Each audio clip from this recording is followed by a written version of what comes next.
We flew in the sky in green machines and dropped fire and lead on the treetops.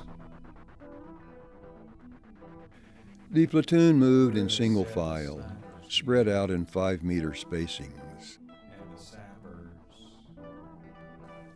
The trail sloped down into deep, dripping wet undergrowth until it crossed a sluggish, very mucky stream. Just their tracers snaking by at night. PFC Rosen led the line of soldiers, followed by the platoon leader, Lieutenant Stephen Briscoe. And probably their dreams too. As they reached the top of the rise where the trees thinned out, they entered welcome sunshine. Like I do. About The lieutenant heard the sound of a single shot fired from high up as his eyes recorded the quiver of leaves and the muzzle flash of the sniper's weapon up in a tree. In extreme slow motion, Rosen's head jerked violently to the rear. The lieutenant also heard and felt a rapid succession of shots being fired and realized that it was he himself who had emptied his magazine. Almost instantly, the body of a young Vietnamese male plummeted to the ground. Then an AK-47 fell from the tree, followed closely by a rope ladder. Slowly and painfully, a middle-aged Vietnamese man backed down the ladder. The lieutenant motioned for him to lie on the ground. "Dust off. This is Yankee Zulu 3-6. I have 1 U.S. Kilo India Alpha and 2 Victor Charlies, 1 whiskey and 1 kilo. Do you copy? Over." 3-6, that's a Roger. We can hoist your load. Please stand by with smoke. Over. They made us to fly in green machines. Got a chance to die in green machines. They made us to fly in green machines. Got a chance to die in green machines. They made us to fly in green machines. Got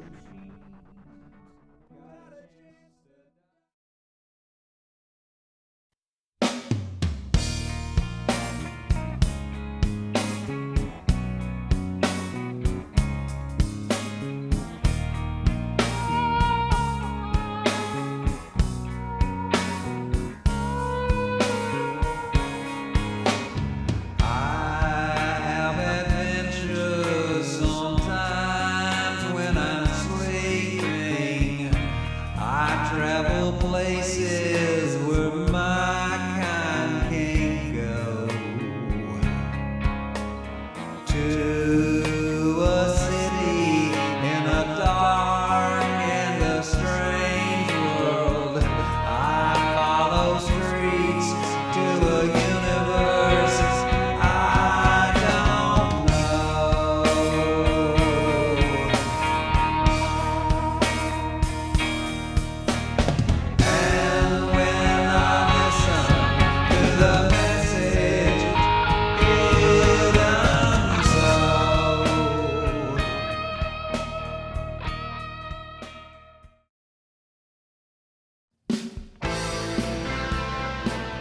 2 years after graduating from the University of New Mexico with a Bachelor of Arts degree in anthropology, and just when things were going my way, disaster struck.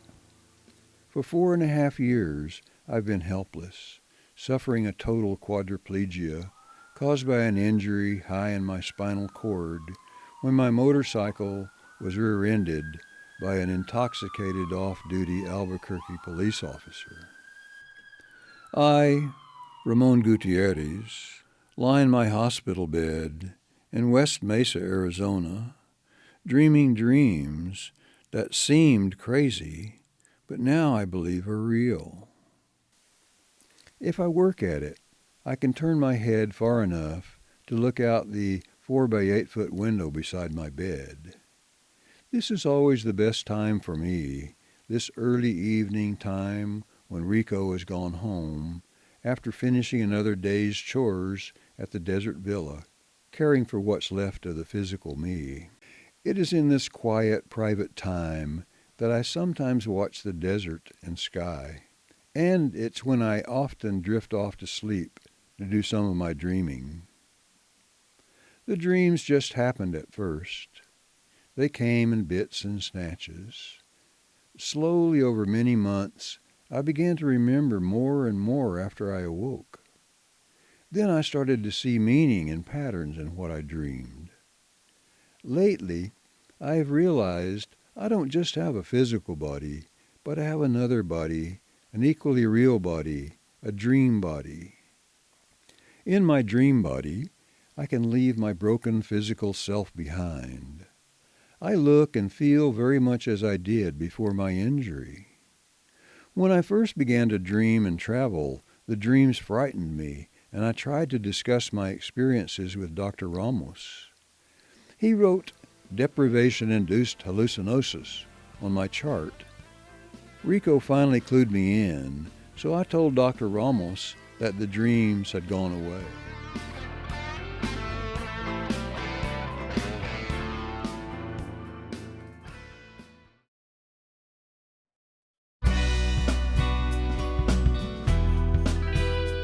In my dream last night, I finally left the dark city and followed a footpath out into the desert and just over a hill to where I noticed a little man seated on a ledge. He invited me to sit beside him. He appeared to be Native American, though I could not guess which tribe. Probably not Comanche, my grandmother's people, who roamed the Great Plains and beyond, before the Spanish came to provide me with European relatives and the Gutierrez name. An image of a red-tailed hawk flying beside steep rocky slopes appeared in my mind, and I guessed that my companion was trying to tell me his name. After a time, Red-tailed Hawk took me out into the desert and to the peak of intersection, then up to sit on a tiny wooden seat on the very peak where I was given a jaguar skin cap to place over my head. Without any warning or explanation, Red-tailed Hawk clapped his hands slowly and loudly 3 times. Suddenly, I could clearly see the desert, but extending out from us in every direction, I could see millions, billions of fine lines or tubes of light with blackness between them. It was like we sat in the precise center of creation, the center of everything, where the tiny tubes of light surrounding us went out into infinity in all directions. Each fiber shimmered and glinted with light energy.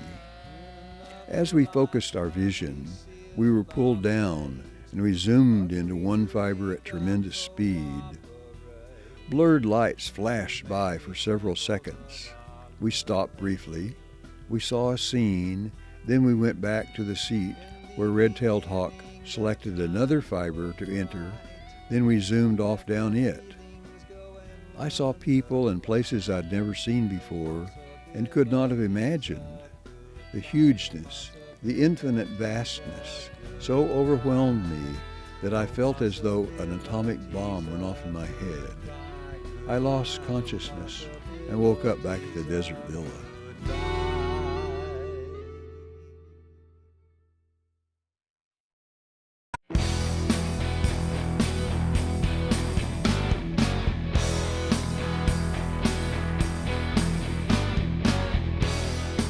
I decided to find out if I could travel the dream fibers without Red-tailed Hawk. I dreamed myself to my desert hillside, then to the seat on the peak of intersection, sat on the seat, put on the jaguar skin cap, and clapped my hands 3 times. Instantly, I sat in the center of the light fiber ends. I chose one, entered it, and quickly sped along the fiber until I suddenly stopped and found myself inside a western-looking bar. Tom Stillwalkslong maneuvered his way toward the side door of the Stagecoach Inn, using the occasional table for support until he made it through the outside door. Outside the bar, the enormous glowing sphere of the rising full moon captured Tom's attention.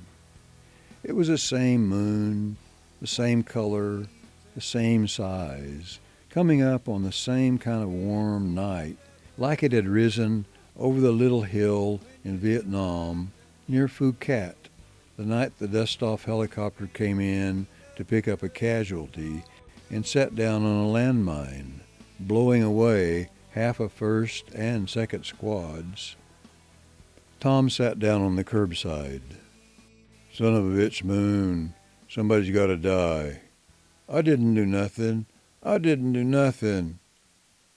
Eddie Caftel arrived in an unmarked police cruiser and drove Tom home to a shack 12 miles away on the reserve.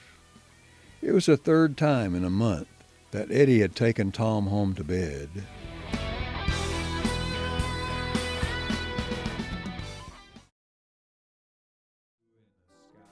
When I dreamed next, I saw PFC Tom Stillwalkslong sitting next to Lieutenant Stephen Briscoe from my earlier dream.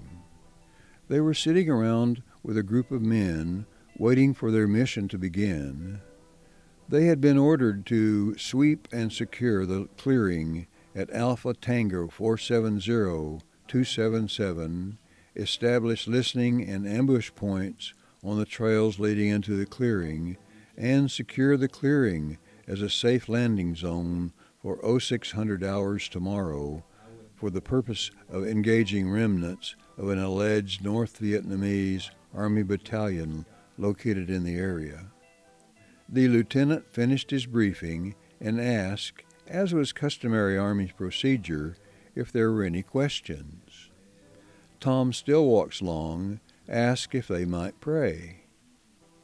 The squad members moved to form a full circle as Tom took out a red stone pipe bowl with an 11-rayed sun carved on it, inserted a decorated stem, filled the pipe with tobacco, and held it as he recited a memorized prayer. "Hi-yo, Earth Mother, we smile upon you now. We thank you for the rain, the sun, and the food you give us. You are our centers, and we promise to leave you a better place than when we came here. Hi-yo, Great Spirit, thank you for our lives. Show us how to grow old. Hi-yo, you spirit teachers, living, dead, and not yet born. Show us what we are ready to see. Hi-yo, hi-yo." The lieutenant could smell the aroma of marijuana long before the pipe reached him. He knew well the Army's disapproval of the substance, and he felt betrayed by the PFC's audacity. At the same time, the prayer had seemed to be sincere. No one spoke during the ceremony, and after inhaling and passing the pipe, each man sat quietly and contemplatively. Soon the whine of the first jet engine started up. The lieutenant sent Fire Team 1 to the nearest Huey and led Fire Team 2 to the other ship, and they quickly lifted off. The jungle below was darker than the black velvet sky above, which showed only a few dim stars. They were to be without the waning moon for 5 more hours. On the ground, while Private Washington carried out a communications check with each listening post, the lieutenant studied the terrain through his rifle's starlight scope. Private Washington spoke quietly. "Relax, sir. There's nobody out there tonight." If there was, I could hear 'em or smell 'em, and I don't hear or smell nothing. Like only flew in the sky in a green machine.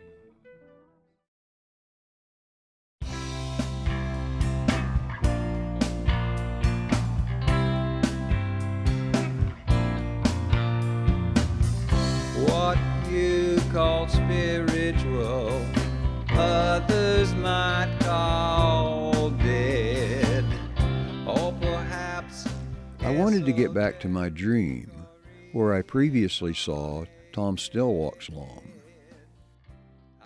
I saw Tom lying fully dressed in dirty clothes on a bare mattress. And sitting beside the sleeping Tom was a second Tom, a dream body Tom, looking at me confusedly. I spoke first. "Hi, Tom. I'm Ramon. I know it's strange, but I'm here in my dream body, and I'm talking to you in your dream body." "Why are you here? Am I dead?" "Well, not dead, but maybe drunk." This prospect seemed to brighten Tom up a little. "Well then, I could sure use a cigarette." way that you follow or wander on your own.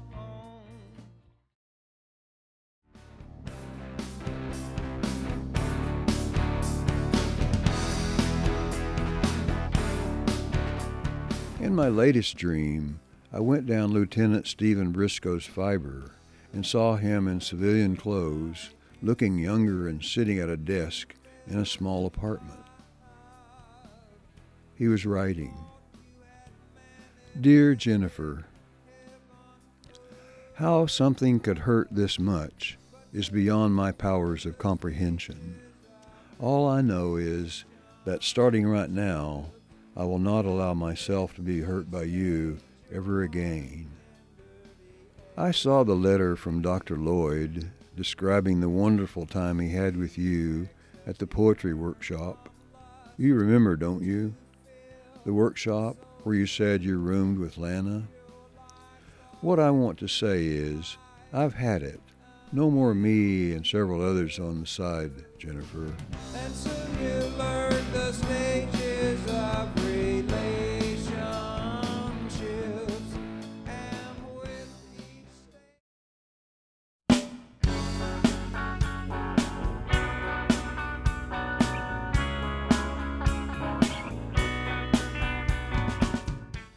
Waiting alone in a comfortable room, Jennifer was at that moment wondering just how much she could tell a total stranger in a 20-minute intake appointment.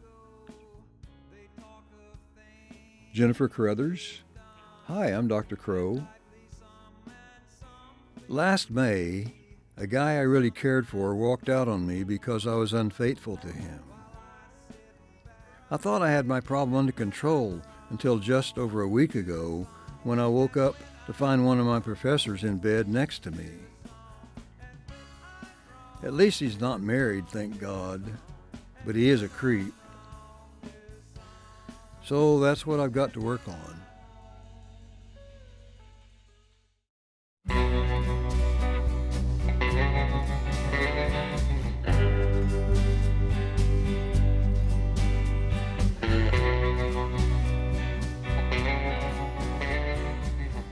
"Senator, you've been an important part of the Carga Caravan for over 20 years.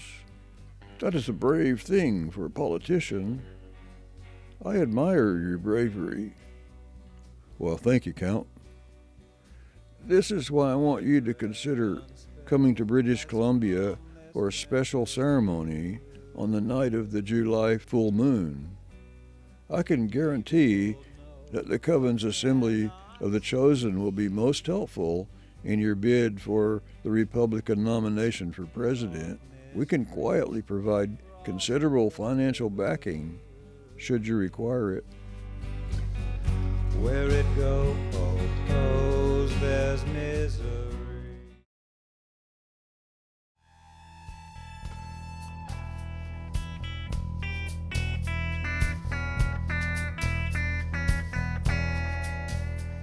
Jeremiah Crow was trying to remember exactly where Steve had said to turn left into the thick woods. It was near the place on the game trail where he would meet Steve and proceed on to a better place to observe tonight by the light of the full moon. They would observe something John, Arnold, and Steve said might occur. Suddenly, just in front of him, in the clearing he was crossing, standing and looking directly at him, was a young woman. She looked at him, smiled, and took a graceful step closer. It's a victory for...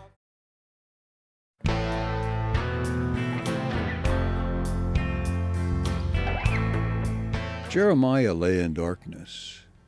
Logic told him he'd been drugged, and smells and dampness suggested he was now underground. He could see a brightening white light. Jeremiah, you must go back. It's not time for you to cross the river yet. Hey, asshole, come on, wake up. It's time to party. Two sets of rough hands grabbed Jeremiah's arms and dragged him out the door of the cellar and down a pathway to a stone table in a large opening in the trees. The full moon had just cleared the mountains, and light was flooding the table and the crowd. Jeremiah was trying to process what was happening to him when a demon dropped out of the sky. Bright lights flashed and exploded. Yells and screams, even the sounds of fighting and struggling, could be heard. As the hooded figures tried to run in all directions, they seemed to encounter attackers wherever they went. Jeremiah, come on, Jeremiah, let's go. Uncle John? Yes, it's me, come on. We've got to get out of here. Steve, grab his other arm.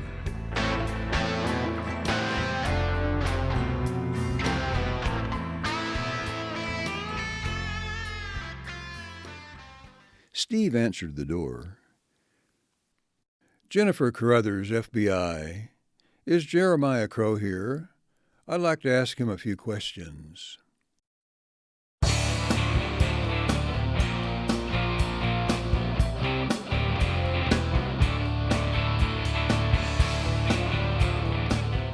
Next, I could see Jennifer and Steve seated in a cafe. Jennifer was talking. Looks like you and your friends stumbled upon a well-connected group of people doing some rather strange things up there in Canada. We've been following Rokash for years, but why the hell did he blow up a plane with the senator, his girlfriend, and 2 other people are also dead? They were found trapped inside a car in the lake the morning after the ceremony. Jennifer, I'm going to tell you something I might have to deny later. I was back in New York when I saw on TV that John Crow had been gunned down in his office and Jeremiah injured. So I booked a ticket to get back to Austin as fast as possible. I was going to the gate in Denver where my flight to Austin was departing, and who do I see walking in from the opposite direction but the senator, his girlfriend, and his 2 security men. I was furious about John's death, so I followed them to their Learjet. It was easy. I arranged a major accident using a parked fuel truck.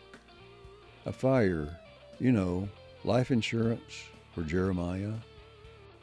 Stephen Briscoe, I have every available law officer in the country looking to arrest Count Rokash for Senator Frederick's murder, and you tell me this? I don't need another theory to foul up my investigation. Theory? God, you have a hard attitude. You want him that bad? Look, John Crow was my therapist the year after you left. In 1 year, John Crow helped me undo years of damage from my abusive policeman dad.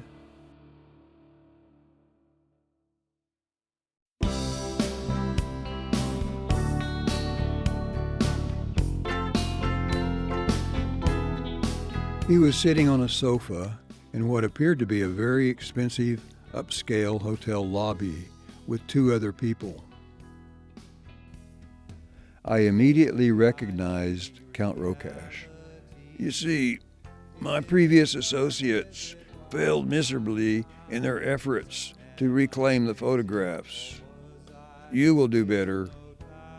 Here is our agreed upon down payment of $50,000 US. When the young Mr. Crow is disposed of, along with everyone now with him at Dr. Crow's house, within 24 hours there will be a further $50,000 cash bonus. Tomorrow morning, we will meet at the Heart of Texas Truck Stop Cafe at 10:30. Should you believe you can handle this assignment, you will receive an additional advance payment of $10,000 for expense money.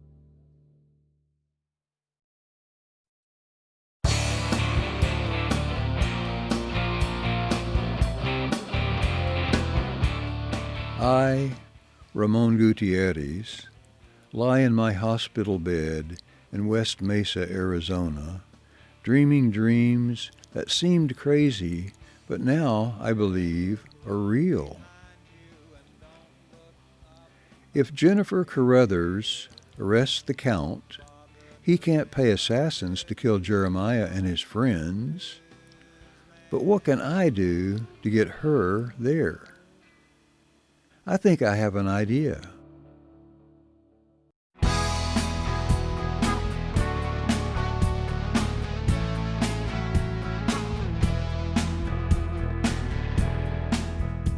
Hi, Tom. I've come back to visit you in my dream body again. I hope that's okay. Remember me? I'm Ramon. Yeah? Tom was very deeply asleep, but his dream body was awakening. Tom, could you give the lieutenant a message for me? An important message, like when you were in Vietnam? I guess so. Where is he? In a motel in Austin, Texas. Tell him to be at the Heart of Texas, Truck Stop Cafe, 10:30 today. Important. How can I do that?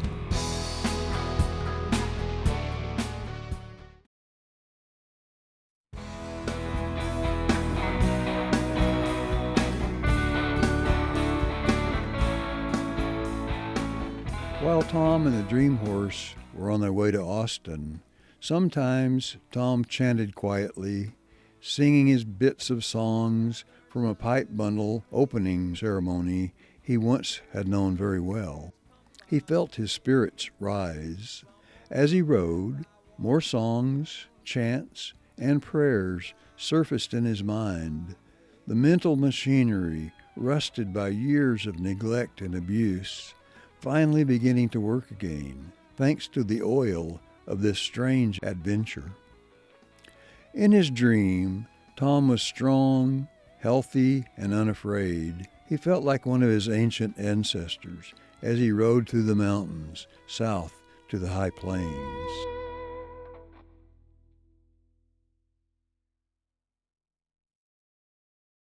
The lieutenant didn't seem to be surprised to see someone in his dream.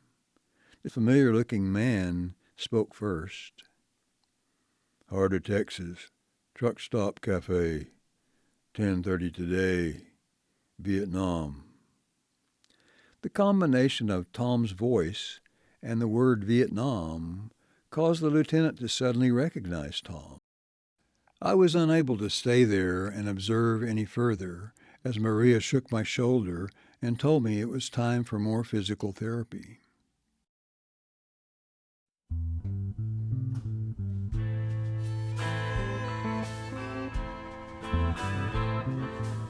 The next time I saw them, Steve and Jennifer were sitting in a booth at the Heart of Texas Truck Stop Cafe. It was crazy bringing Jennifer to breakfast in a truck stop cafe.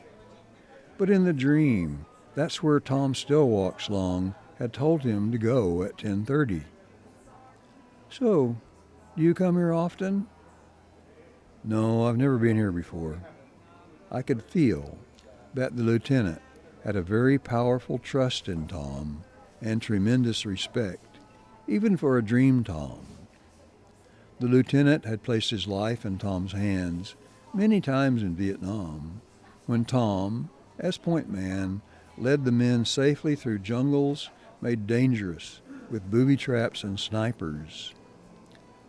But Steve still didn't quite know why he was here at the Heart of Texas Truck Stop Cafe.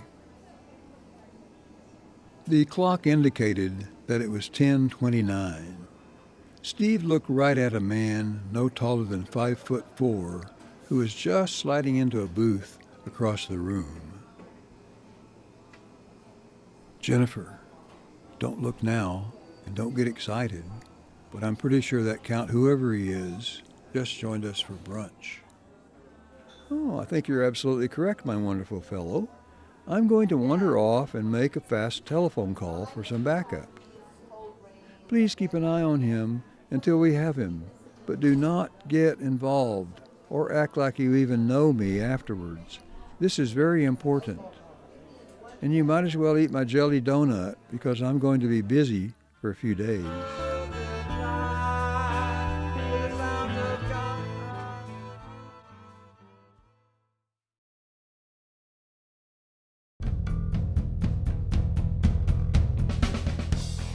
I was only half listening to the TV while Rico fed me my lunch until I heard this.